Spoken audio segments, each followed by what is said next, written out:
Bom dia, pessoal. Bom dia, terceiro ano, Minas Gerais. Estamos de volta. Eu espero encontrar todos vocês bem, com saúde, assim como os seus familiares. Bom, chegou a hora da gente tocar o barco, galera. Esse ano é um ano muito importante para vocês. Não dá para a gente ficar parado esperando tudo isso passar, né? E o que a gente tem, né, hoje é esse ambiente virtual aqui para seguir com o nosso curso, né? Sempre esperando que tudo isso passe logo, que a gente possa voltar, né, para a escola, para nossa sala de aula, para nossa aula, né, normal, né? O que vai acontecer aqui é aula, né? Mas não dá para dizer que é aula normal, né, gente? Agora, vocês precisam saber também aproveitar, né, o que de bom esse tipo de aula vai trazer para você. Por exemplo, você vai poder pausar o vídeo, voltar para ouvir de novo o que você não entendeu, né? Você vai ter como manipular a aula, né, e o ritmo da aula a seu favor. Então faça isso.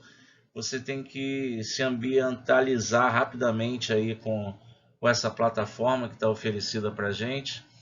Basicamente, o que vai acontecer é que toda segunda-feira eu vou estar postando uma videoaula, né?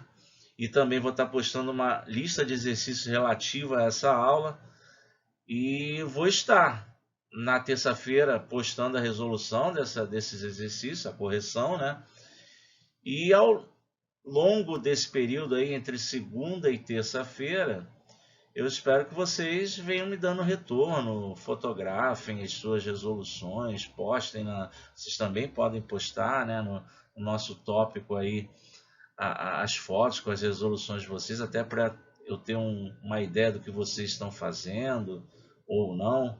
Enfim, claro que depende muito mais de vocês do que de mim. Eu estou preparando o material, estou preparando as aulas da maneira que eu acredito que seja o necessário para a gente seguir em frente, né? Apesar de que essa primeira aula também é justo que a gente faça uma pequena revisão, relembre, né, algumas coisas que a gente já conversou desde o início do ano. Então, já a partir da semana que vem, né, da segunda-feira que vem, aí a gente vai em frente, tem que ter matéria nova.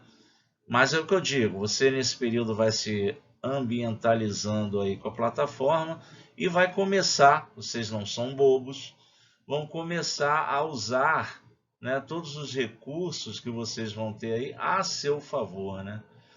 Você pode trabalhar o tempo todo com o seu celular, você pode, né, claro, trabalhar com o computador em casa, num lugar propício a estudar é bom negócio, é melhor, né, do que aquela telinha do celular. Mas o principal é assistir às aulas, né, essas videoaulas que vocês vão receber, assistir como se estivessem na escola, né? Não é legal, não faz muito sentido você assistir a essa aula deitado, com uma televisão ligada na tua frente.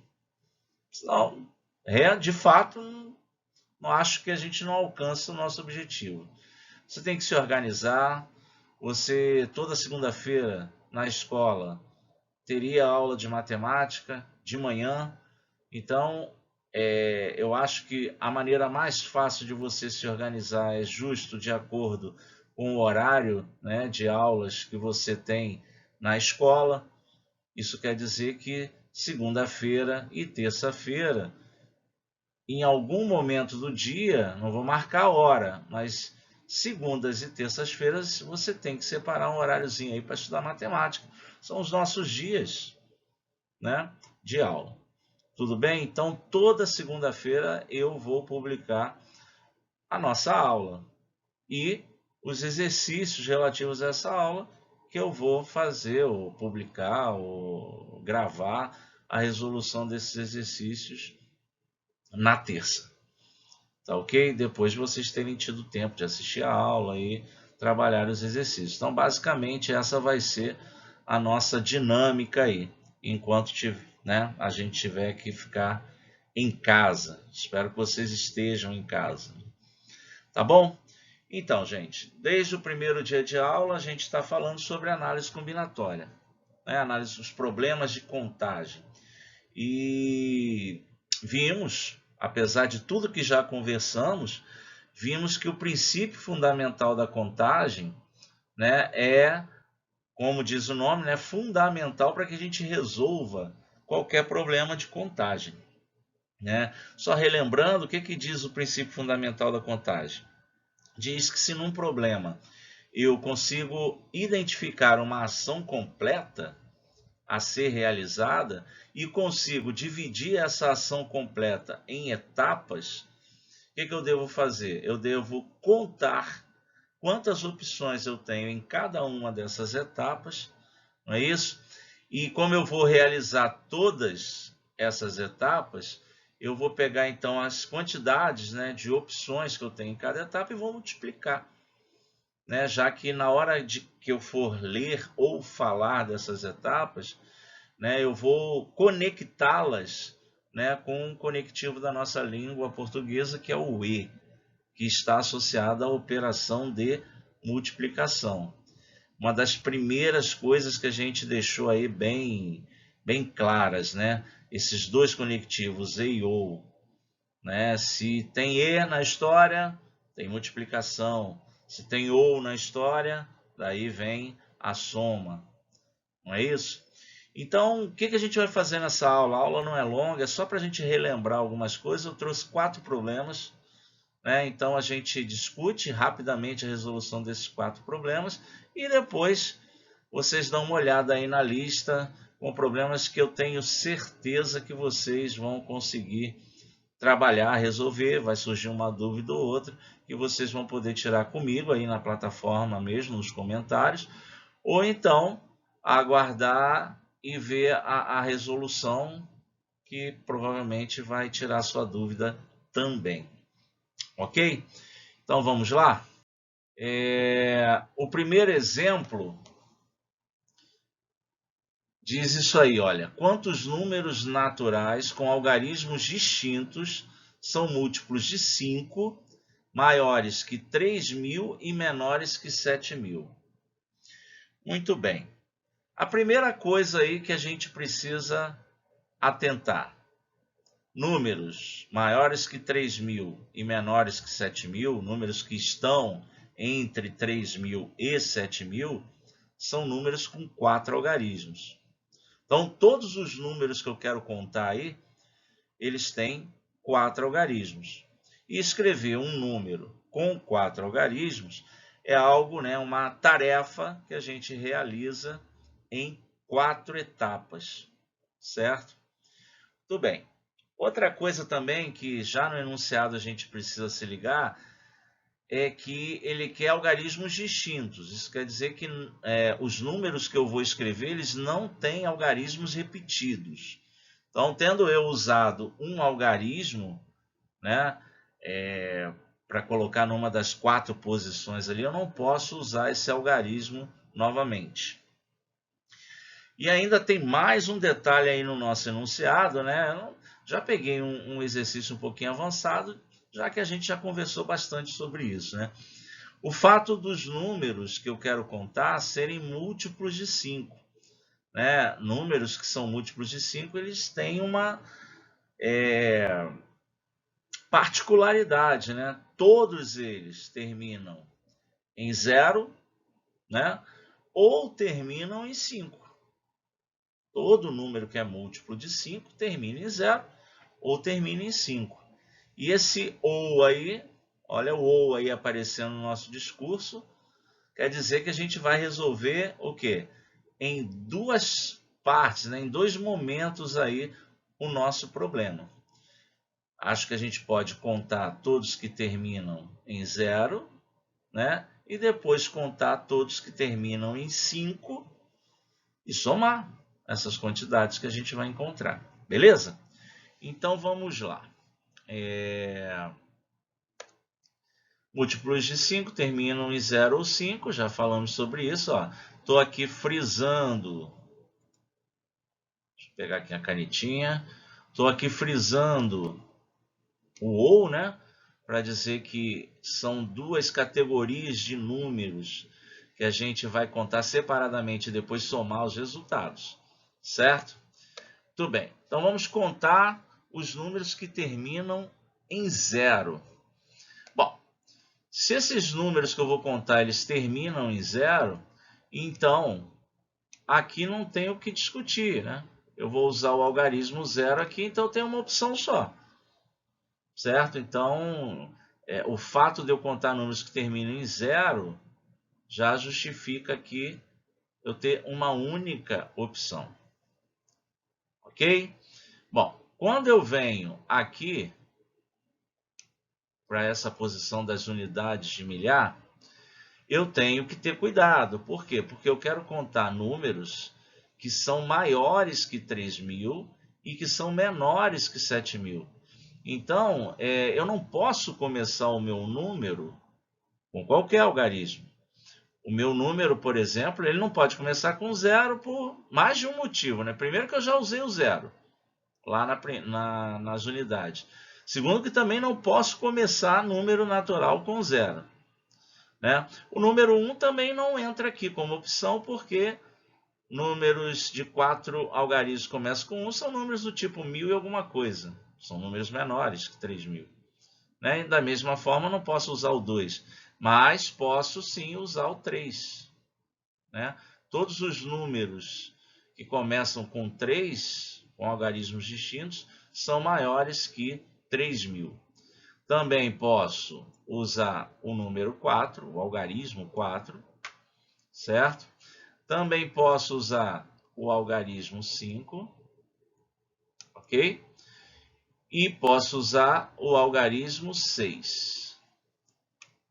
Não posso usar o algarismo 7, porque se o número começar com 7, ele vai ser um número maior que 7.000. Né? Então, eu tenho aí as minhas 4 opções. Ok? Bom, eu usei um algarismo aqui, que foi o 0. Eu usei um desses 4 algarismos aqui. Ou seja, já usei 2 algarismos. Eu tenho um total de 10 algarismos, então restam 8 para escolher um para cá. E os escolhido 1, restam 7 opções aqui nessa última casinha, certo? Pelo princípio fundamental da contagem, a gente multiplica, né, o 4 pelo 8 pelo 7 e acaba encontrando 224 números que terminam com 0. Ó, agora a gente tem que contar os números que terminam com 5, né? Ó, aí, deixa eu apagar aqui o meu rabisco. Deixa eu apagar isso aqui. Apagar as vírgulas aqui que estão em cima do... Isso, bonito. Beleza. Então, terminando em 5, vamos lá. Repetir o raciocínio. Se vai terminar em 5, aqui eu tenho uma única opção. Que opção é essa? É o número 5.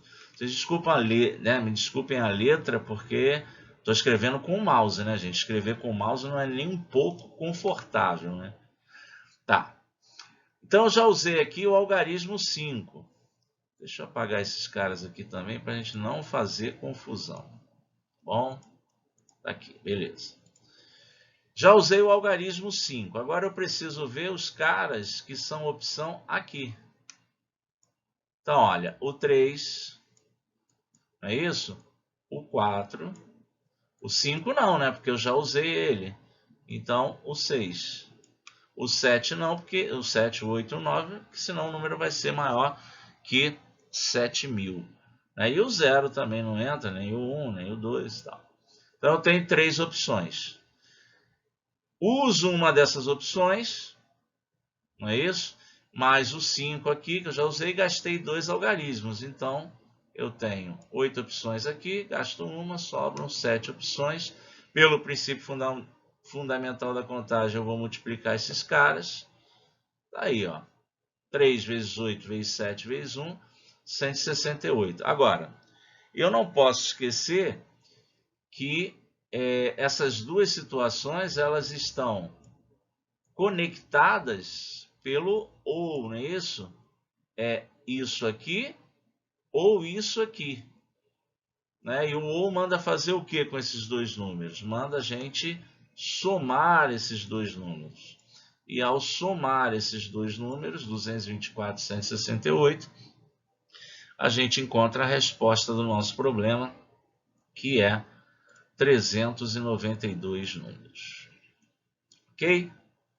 Esse é um problema que a gente tem explorado, mas explorou muito nas aulas, né? E quando a gente chegar a trabalhar a avaliação nesse sentido, com certeza é um tipo de problema que vai aparecer. Ok, gente? Qualquer dúvida, você já pode aí colocar no comentário, comentar que eu tô de olho para poder tentar te ajudar, tá bom? Ok. Próximo problema. Agora o exemplo 2 diz o seguinte: de quantas formas 4 homens e 5 mulheres podem ficar em fila se, item A, os homens devem ficar juntos, e no item B, os homens devem ficar juntos e as mulheres também. Esse já é o problema das permutações, né, gente? Por quê? Porque eu tenho 9 pessoas, né, e eu quero ordenar essas 9 pessoas em fila. Ordenar elementos em fila é o problema das permutações. E aí, o que a gente viu? A gente viu que se a gente tem N coisas para ordenar, para contar de quantas maneiras a gente pode ordenar essas N coisas, a gente calcula isso aqui, ó. P de N, o número de permutações de N elementos, que é o N fatorial. O que é o N fatorial? É o produto do número N por todos os seus antecessores naturais. Certo? Tudo bem? Então, agora é só a gente, em cada item, observar as condições, né, do problema. Então, são 4 homens, são 5 mulheres, e eu quero ordenar.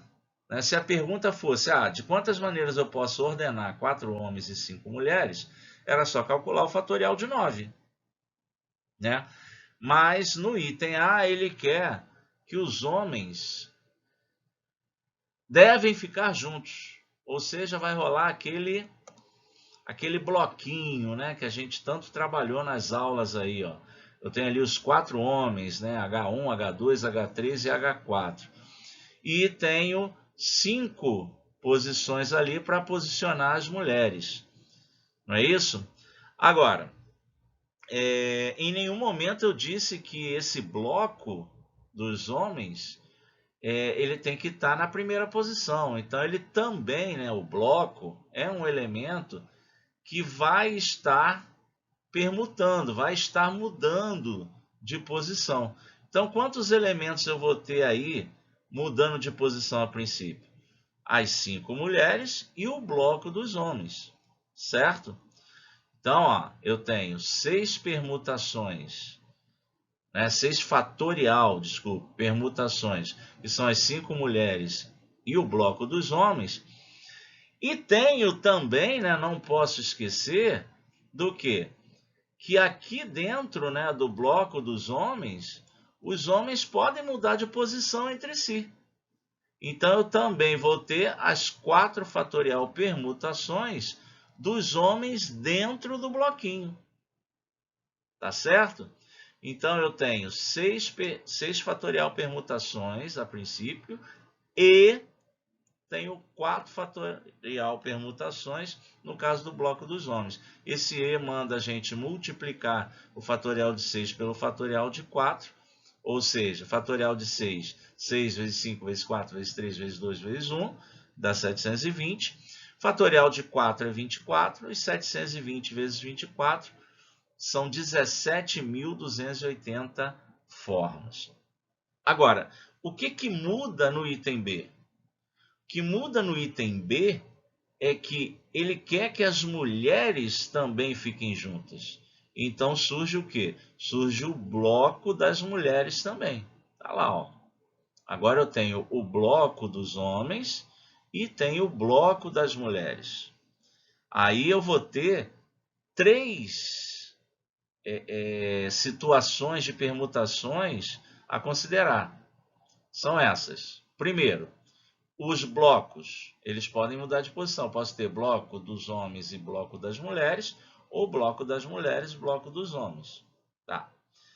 Eu tenho, então tá aqui, vamos marcar 2 fatorial permutações, que são os dois blocos, podem mudar de posição. Eu tenho 4 fatorial permutações, que são as trocas de posição que eu posso fazer entre os homens aqui dentro do bloco, dos homens. E também tem 5 fatorial permutações, que são as trocas das mulheres dentro do seu bloco. Todos estes números conectados com E, ou seja, vamos multiplicar esses valores, e daí teremos fatorial de 2, que é 2, vezes o fatorial de 4, que é 24, vezes o fatorial de 5, que é 120, total de 5.760 formas. Certo? Esse também foi um problema que a gente mastigou bastante. A gente trabalhou bastante. Acredito eu que vocês estejam aí lembrando, né, de tudo que a gente conversou. Ok? Vamos para o próximo? Então, vamos lá. Tá aí. O exemplo 3 eu trago o nosso problema algébrico, o único que a gente teve, né, até agora.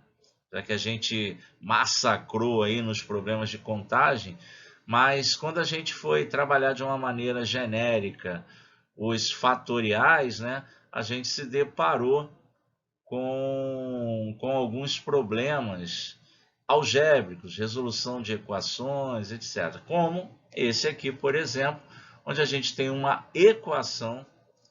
E o que é resolver uma equação? É achar o valor da incógnita, é achar o valor da letra. No caso aí, achar o valor do n, né?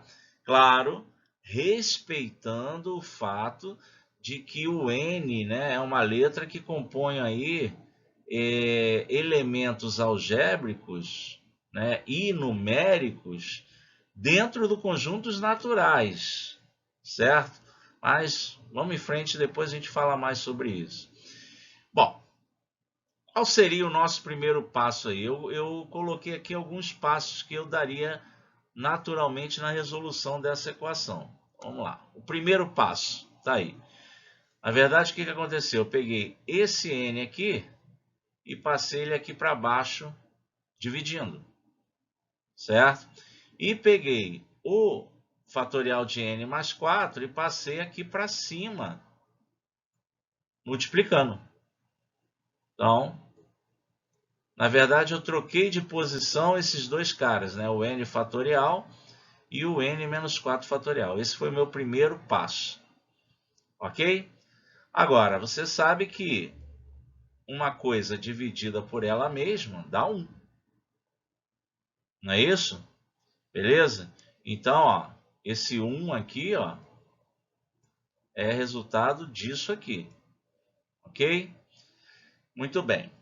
Está aqui o 12 multiplicando, beleza. Agora, a gente sabe que tem que pegar o menor cara, perdão, o maior. N menos 2 é maior do que N menos 4. E a gente vai tirando de 1 em 1 até chegar no menor, que está lá em cima, que é o N menos 4. Então, você tem N menos 2, tira 1, N menos 3, tira 1, N menos 4, parou. Parou por quê? Porque esse n menos 4 fatorial, né, eu tenho ele aqui em cima para fazer o nosso tchum-tchum. Né? E aí o que vai acontecer? Vamos ter isso aqui. Ó. Então 12, né, tá lá. Ih, já tinha até cortado aqui no slide, que eu não lembrava. Tem tempo que eu fiz o slide. né? Podia ter economizado vocês desses riscos feios aqui. Então tá lá, aconteceu o tchum-tchum. Show. Sobraram, então, o quê? N-2, N-3, que eu passei, né? Peguei essa expressão aqui, ó, que está embaixo, e passei para cá multiplicando. Só que isso aqui, vezes 1, dá isso mesmo, né? Então, N-2 vezes N-3 igual a 12. Ok? Beleza. Bom, daí você tem dois caminhos a seguir. Um é você distribuir aqui, né? Multiplicar o n por menos 3 e o menos 2 aqui também, né? Peraí, deixa eu botar aqui direitinho. Pegar o 2, né? O menos 2, multiplicar pelo n, multiplicar pelo 3, e aí você vai sair numa equação do segundo grau e vai resolver essa equação do segundo grau, certo? Essa é talvez a maneira mais natural da gente resolver isso aí. E aí você vai encontrar essa expressão, vai reduzir essa expressão, os termos semelhantes, né, dessa expressão, e aí vai encontrar n ao quadrado menos 5n menos 6 igual a zero. É a equação do segundo grau. Aí, gente, é aquilo que a gente conversou na sala de aula. Eu não vou discutir com vocês, né, o que você faz ou deixa de fazer para resolver uma equação do segundo grau. Você tem que resolver. Isso aí é fato. Daí, resolvendo essa equação, a gente chega aos valores de n igual a 6 ou n igual a menos 1. Mas, gente, esse n igual a menos 1 é aquilo que a gente conversou, ele não serve. Porque se você substituir aqui, ó, esse n, por exemplo, ó, por menos 1, o que você vai encontrar aqui? Você vai encontrar menos 5 fatorial, o que é um absurdo, já que fatorial está definido para números naturais, ok? Então, esse menos 1 não serve. Com isso, a gente fica só com n igual a 6, que seria a resolução da nossa equação. Ok? Tudo bem? Se não entendeu alguma coisa, para o vídeo, volta um pouquinho, olha de novo, tá bom? E se a dúvida permanecer, comenta aí. Aí no comentário e a gente tenta esclarecer. Tá bom? Vamos para outro exemplo? Vamos lá. Bom, tá aí o nosso exemplo 4. Esse exemplo traz também outro problema que a gente batalhou bastante aí, que é o problema das permutações com repetição. Né? O que acontece com as permutações com repetição? Se eu tenho n elementos e quero saber de quantas maneiras eu posso ordenar esses n elementos, a gente viu, né? Basta calcular o fatorial de n e aí você vai ter o total de permutações desses n elementos distintos.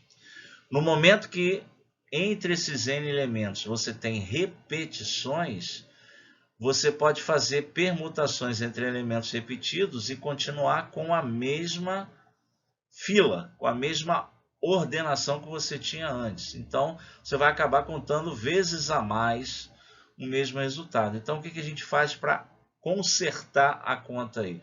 A gente pega o total de permutações que a gente teria e divide por todas as permutações possíveis entre elementos repetidos, entre esses n elementos. Certo? Então, o nosso problema diz assim, se uma pessoa gasta exatamente 1 minuto para escrever cada anagrama da palavra estatística, quanto tempo levará para escrever todos, se não deve parar nenhum instante para descansar? Crueldade, hein? Porque a palavra estatística Com certeza tem bastante anagramas, né? Mas a palavra estatística tem letras repetidas. Então, esse aí é um caso comum de permutações com repetição. De quantas maneiras eu posso trocar de posição as letras da palavra estatística de modo a obter um novo anagrama, um anagrama diferente. Então, são 11 letras. A gente vai, a princípio, permutar essas 11 letras, mas temos aí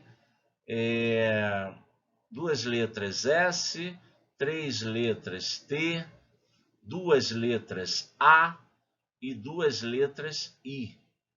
Isso gera esse númerozinho aqui. Isso aqui é uma maneira